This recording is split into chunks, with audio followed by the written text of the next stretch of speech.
দর্শক যাকে দেখছেন ইনার নাম হচ্ছে অর্পিতা সরকার। অর্পিতা সরকার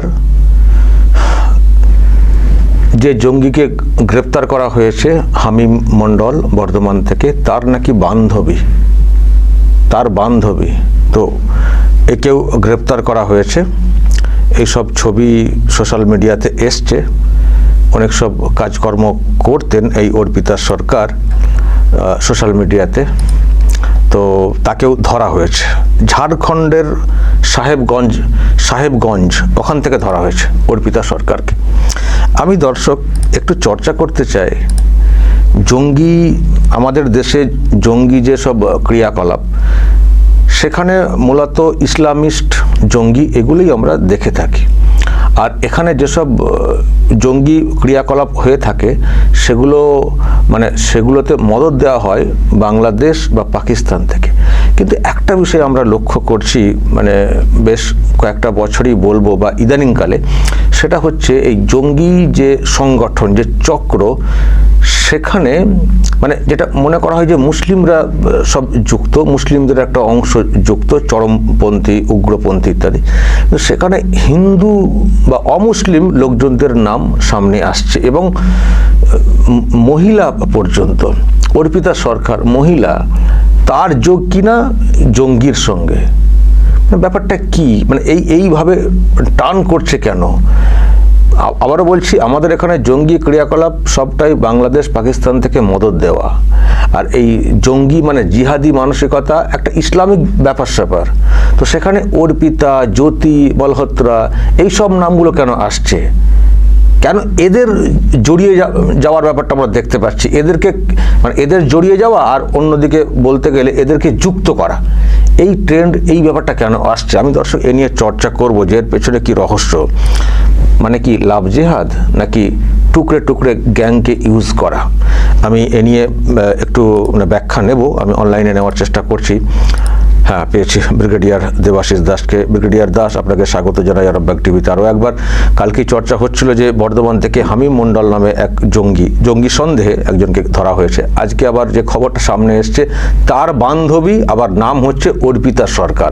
আমার সেই জ্যোতি মালহোত্রার কথাটা মনে পড়ে যাচ্ছে যে ব্যাপারটা কি, ভারতবর্ষে তারপরে কিভাবে টার্গেট করা হচ্ছে, কেন নন মুসলিমরা যুক্ত হয়ে যাচ্ছেন, এমনকি মহিলারা পর্যন্ত, মহিলাদেরকে নানানভাবে ইউজ করা হচ্ছে, বলা হচ্ছে, কিন্তু তারা যুক্ত হচ্ছেন কেন, বা তাদেরকে কিভাবে বাছাই করা হচ্ছে যে কাদেরকে যুক্ত করা যেতে পারে? ব্যাপারটা কি দেখছেন আপনি? দেখুন, এই এখন যেটা হচ্ছে সেটা একটা নতুন ব্যাপার, যেটা আমি কালকে আপনার প্রোগ্রামে বলেছি, যে একটা digital platform, WhatsApp group, Telegram group, Facebook, Insta সব ব্যবহার করে মানুষ, আমাদের শত্রু যারা দেশের, তাদের মতো করে নতুন করে ঘটি সাজাচ্ছে।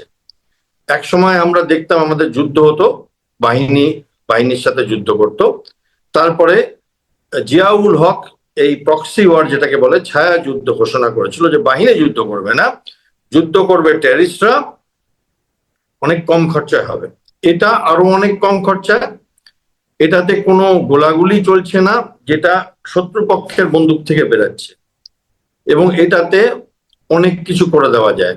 এটাতে ভিড় একসাথে করা যায়, ক্রাইম করানো যায়, বিজনেস করানো যায়, এবং অ্যাসাসিনেশন যেটা আমরা বলি, গুম খুন বা রাজনৈতিক হত্যা করানো যায়, এবং দেশের মধ্যে অস্থিরতা সৃষ্টি করা যায়।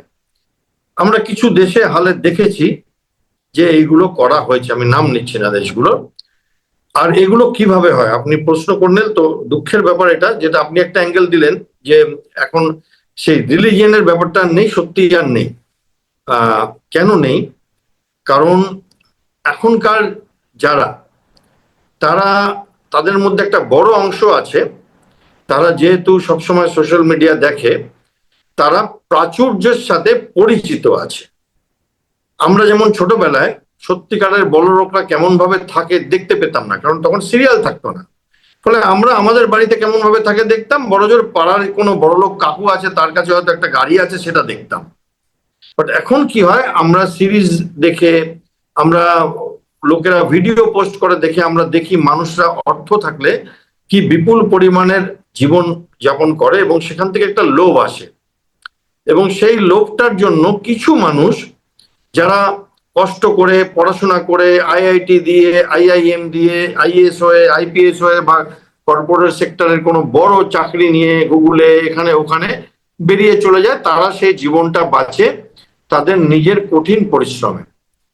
আর বড় সংখ্যক মানুষ যাদের মধ্যে অতটা মেধা নেই, অতটা ধৈর্য নেই, তারা ফাঁক ফোকর খোঁজে যে কিভাবে একটু পয়সা বাড়তি ভাবে রোজগার করা যাক, কিভাবে আজকের জীবনটাতে আমি যা ইচ্ছে কিনতে পারি। যেমন আমি আপনাকে একটা উদাহরণ দিচ্ছি। আমার পয়সা কড়ির সেই রকম ভগবান ঈশ্বর অভাব দেননি, কিন্তু আমি একটা মোবাইল ফোন ব্যবহার করি যেটার দাম 20,000 টাকা। আমার বাড়িতে যারা সার্ভিস দেয় তাদের মোবাইল ফোনের দাম আমার মোবাইল ফোন থেকে বেশি। আশেপাশে সমস্ত সাধারণ ছেলেরা যারা 20,000, 30,000, 40,000 টাকা মাইনের চাকরি করে তাদের দেখি আইফোন নিয়ে ঘুরছে, 1.5 লাখ টাকা, 2 লাখ টাকার ফোন নিয়ে। তো এই যে একটা লোভ বা একটা চাহিদা সৃষ্টি হয় যে আমি ক্রেডিট কার্ড দিয়ে, আমি এখান দিয়ে, আমি ওখান দিয়ে কোন রকম করে আমি লেটেস্ট জিনিস রাখবো, লেটেস্ট জামা কাপড় পরবো, এইগুলো থেকে শত্রুপক্ষ খোঁজে এবং তাদের কাছে এরা শিকার, আর কিচ্ছু না। এবার কিভাবে ধরবে? তো 4-5টা কারণে শত্রুপক্ষের রিক্রুটমেন্ট করা যায়। একটা হচ্ছে লোভ, অর্থের লোভ। আরেকটা হচ্ছে হানি ট্র্যাপ আমরা বলি, যেটাকে বলা যায় সেক্সের একটা ফাঁদ সোজা বাংলায়। আরেকটা হচ্ছে প্রতিশোধের লোভ। এই প্রতিশোধের অনেক ব্যক্তিগত প্রতিশোধ হয়, রাজনৈতিক প্রতিশোধ হয়। এবং ব্যক্তিগত প্রতিশোধ, কেউ আপনার সাথে কিছু করেছে এবং আপনি যদি তার বিরুদ্ধে কিছু করতে চান, তাহলে আপনি এমন একটা সংগঠনের যোগ দিন যারা আপনার হয়ে কিছু করে দেবে, তাদের হয়ে আপনি কিছু করবেন। আরেকটা প্রতিশোধের লোভ হয় পলিটিক্যাল, রাজনৈতিক প্রতিশোধের লোভ হয়। এবার এরা খোঁজে কি করে? যারা রিক্রুট করে সেটা কোনো রাষ্ট্রশক্তি হয়, ধরুন আইএসআই বা ধরুন আমেরিকার ডিপ স্টেট। তো তারা সারা ইন্টারনেট তাদের কাছে, সমুদ্রে তারা নৌকা নিয়ে বেরিয়ে পড়ে, জাল ফেলে, মাছ ওঠে, মাছকে টিপে টুপে দেখে, যেগুলো রাখবার রাখে, যেগুলো ফেলবার আবার সমুদ্রে ছেড়ে দেয়। এবার তারা দেখে যে এই মানুষটিকে দিয়ে কাজ হবে কিনা। তারা কিভাবে দেখবে? আমি আপনার চ্যানেল নিয়েই বলছি। ধরুন আপনি একটি চ্যানেল করেন, এবার সেই চ্যানেলের মধ্যে অনেক লোক দেখবেন কমেন্ট করে অনেক নোংরা, আবার কেউ অন্য চ্যানেলে গিয়ে কমেন্ট করে নোংরা। তারা একটা রাজনৈতিক মতামত সুস্পষ্টভাবে বোঝা যায়। যেমন আমি যেসব দেখি অনেক সময় নানান চ্যানেলে, কেউ বলছে তুই চটি চাটা, কেউ বলছে তুই গৌমূত্র খা। তো এইখান থেকে সোজাসুজি বোঝা যায় কে কোন রাজনৈতিক দলের হয়ে কথা বলছে। কেউ বলছে তুই হচ্ছিস শেকু মাকু, এইসব কথাগুলো আমরা শিখেছি আর কি। তো এইবার এই মানুষ থেকে তাহলে বোঝা যায় যে সে কোন দলের হয়ে চাইছে, এবং আপনি যদি তার বিরুদ্ধ দলের হয়ে তাকে রিক্রুট করতে চান, কাজটা অনেক সোজা হয়ে যাবে। সে যদি গরিব হয়, কাজটা আরো সোজা হয়ে যাবে। তার যদি লোভ থাকে, সে ফেসবুকে কি পোস্ট করছে সেটা দিয়ে তার চরিত্রটা বোঝা যাবে যে তার ফেমাস হওয়ার লোভ আছে। আরেকটা ছিল খালি প্রতিশোধ না, প্রতিশোধ, অর্থ এবং নাম কামাবার একটা ব্যাপার আছে, যে আমার অনেক ভিউ হবে, তো ফেমাস হয়ে যাব আমি। এবং তার জন্য মানুষ কি করছে ভাবা যায় না। মানে ব্যক্তিগত চ্যানেলে মানুষরা তাদের পরিবারের মানুষজন শরীর খারাপ সেটা নিয়েও বাজারে ব্যবসা করছে। তো এইবার কি হচ্ছে যে এই চাহিদাগুলো তারা মেটাতে থাকে। কিভাবে মেটায়? তারা ফেসবুকে বন্ধুত্ব করে, কিছু প্রতিশ্রুতি দেয়, কিছু সত্যিকারের পয়সা করিও দেয়, হয়তো কোথাও বেড়াতে নিয়ে যায়। এমনি করে করে আস্তে আস্তে আস্তে আস্তে তাকে একটা জালে ফাঁসিয়ে দেয়, এবং তারপরে তার আর বেরাবার উপায় থাকে না। সে নিজে খুব একটা বেরাতে চায়ও না, সত্যি কথা বলতে। তার এই থ্রিলিং জীবনটা ভাল লাগতে শুরু করে, যে এখানে একটা পাপ করছি। যেমন আপনি দেখছেন যে রিসেন্টলি একটা ঘটনা হয়েছিল দিল্লিতে, তারপরে বহু লোক যারা উল্টো পাল্টা নোংরা নোংরা কথা বলছিল, তারা এখন ক্ষমা টমাও চাইছে। এটা কেন হচ্ছে? কারণ একটা, আমরা যেমন ছোটবেলায় বন্ধুরা কেউ সিনেমা দেখে এলো, সিগারেট খেলো, আমরাও খেতে শুরু করলাম, এমনি করে নেশা হয়ে গেছিল, এবং সেই নেশা ছাড়াতে আমার বহু বছর লেগেছে। তো এই যে ব্যাপারটা, এখন যে যুবপিঢ়ি, তাদের মধ্যে একটা বড় অংশের একটা নেশা, চট জলদি কম পরিশ্রমে কি করে ফেমাস হওয়া যায়, আর কি করে মানে লুজ বাংলায় বলতে গেলে শফিকুল ইসলামের মতো 18 লক্ষ 20 লক্ষ সাবস্ক্রাইবার করা যায়। তো এই লোকটার জন্য তারা পরিশ্রম করতে রাজি নয়, রিসার্চ করতে রাজি নয়, তারা কোনো পথে যেন তেন প্রকারণে তারা এটা করতে চায়। আর এদের এটা করবার জন্য দাঁড়িয়ে থাকে আইএসআই এর মতো শক্তিশালী সংঘ, যারা এদের রিক্রুট করে এবং যারা এদেরকে দিয়ে এই কাজগুলো করায়। এবং তারা এখন দেখছে, আপনার প্রশ্নে ফিরে যাই, যে তারা দেখছে যে যদি বিশেষ ধর্মের অসুবিধা হয়, সন্দেহের চোখে দেখে, তাহলে কেননা আমরা অন্যদের দিয়ে, শিশুদের দিয়ে, নারীদের দিয়ে কাজগুলো করাই, বৃদ্ধ মানুষকে দিয়ে কাজ করাই, যাদেরকে কেউ একবারও সন্দেহ করবে না। আপনি যদি একটা রাস্তায় যান, সেখানে কিছু গড়বড় হচ্ছে, তো পাশ দিয়ে একটা বাচ্চা ছেলে চলে গেলে আপনি দুবার তাকাবেন না, পুলিশ দুবার তাকাবে না। একটা মেয়ে চলে গেলে দুবার তাকাবে না, একজন বৃদ্ধ মানুষ হাতে লাঠি হাতে হয়তো সেই বোমটা লাগিয়ে দিল, তাকাবে না। এবার এদেরকে আইডেন্টিফাই করবার পরে, ধরুন 500 লোককে আইডেন্টিফাই করা হলো, তার মধ্যে হয়তো আলটিমেটলি দেখা গেল কিছু লোক ফালতু, তারা কিছু পারে টারে না, তাদের ইচ্ছেটাই আছে, আর কিছু লোক পারে, তাদেরকে কাজ দেওয়া হলো, ছোটখাটো কাজ, এবং সেই রকম ভাবে পেমেন্ট পার ওয়ার্ক, প্রত্যেকটা কাজের জন্য আলাদা আলাদা পেমেন্ট। আমি আপনাকে এক্সাম্পল বলছি যে আমি এখানে আরেকটু পরিষ্কার হতে চাই। আপনি যেটা বললেন না সন্দেহের ব্যাপারটা, তাহলে এখানে কি এরকম কিছু হতে পারে যে মুসলিম লোকেদেরকে দিয়ে কাজ করালে সেটা অনেক বেশি সন্দেহজনক, এখন যেহেতু নজরে রাখা হচ্ছিল, তো সেই জন্য যদি হিন্দু নামে হিন্দু মহিলা, হিন্দু কাউকে রিক্রুট করে কাজটা হাসিল করা যায়, তাহলে সন্দেহ ততটা থাকবে না, সেই সুযোগে কাজটা গুছিয়ে নেওয়া যাবে। মানে এদিকটা যেহেতু কড়া নজর, কড়া সন্দেহ, সেই জন্য কি অন্য সেকশনের লোকজনদেরকে অ্যাটাচ করার চেষ্টা হচ্ছে, এটাও একটা কারণ। একেবারেই। এবং আমি আপনার সাথে এগ্রিমেন্ট বলছি, সেটাও একটা তাদের হয়তো মোডাস অপারেন্ডাই হতে পারে কাজ করবার। প্লাস শিশু, নারী এবং ইউথ, এবং যারা ইন্টারনেটে ভালোভাবে হ্যান্ডেল করতে পারবে, কারণ আমাকে দিলে আমি হয়তো অত ধরতে পারবো না কোথা দিয়ে কি কথা বলতে হবে, কি করতে হবে। যারা ডিজিটাল কারেন্সিতে পেমেন্ট নিতে পারবে, ক্রিপ্টো কারেন্সিতে পেমেন্ট নিতে পারবে, এবং যাদের মধ্যে একটা অপরাধ প্রবণতা আছে বা চটজলদি ফেমাস হওয়ার চেষ্টা আছে, সেটা। কারণ এই কেসে একজন যেমন হিন্দু বাড়ি বেরিয়েছে, অন্যজন তো মুসলিমও বেরিয়েছে। তো এই যে মানে দুই পক্ষ, আগে যেমন আপনি যেটা বলছেন যে খালি পাকিস্তানের লোক হলে তারা চেষ্টা করতো এখানে ধার্মিক ব্যাপারটা এক্সপ্লয়েট করে কাজগুলো করাবার, এখন আর ধার্মিক ব্যাপার না, এখন অনেকগুলো জিনিস একসাথে এক্সপ্লয়েট হচ্ছে। এবং আপনি জানেন যে এখানে ডিফেন্সের কিছু ছবি পাঠাবার কথাও বলা হয়েছে। আমি যে গ্যাংটার কথা বলছিলাম, তারা গতকাল তো শেবাজ ভাট্টি নেটওয়ার্ক, তো সেইখানে তারা খালি যে দেশের মধ্যে তা না, ক্রিমিনাল কাজ মানে অপরাধমূলক কাজ, খুন খারাপা, ভিড় জমা করা, পোস্টার লাগানো, কোনো রেস্টুরেন্টে গিয়ে আগুন লাগিয়ে দেওয়া, কোনো মন্দিরে গিয়ে আগুন লাগিয়ে দেওয়া, বা কোনো ভিড় জায়গায় কিছু করানো, আপাত দৃষ্টিতে একটা গড়বড় করে দেওয়া।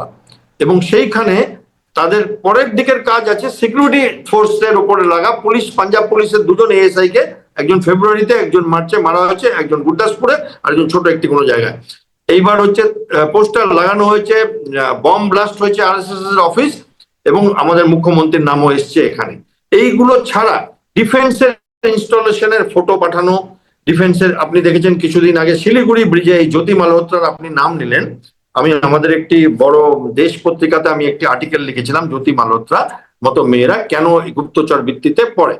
তো শিলিগুড়ির তিনি সেবক ব্রিজের ফটো নিচ্ছিলেন, ওটা অত্যন্ত গুরুত্বপূর্ণ ব্রিজ, এবং বড় বড় করে লেখা আছে যে এখানে কেউ ছবি তুলবেন না। তো এইগুলো এদের টেস্ট হয়, এগুলো যে ওরা বিরাট কোনো কাজ করবে তা না, ওরা পরীক্ষা করছে এর কত দূর যেতে পারে, কি করতে পারে।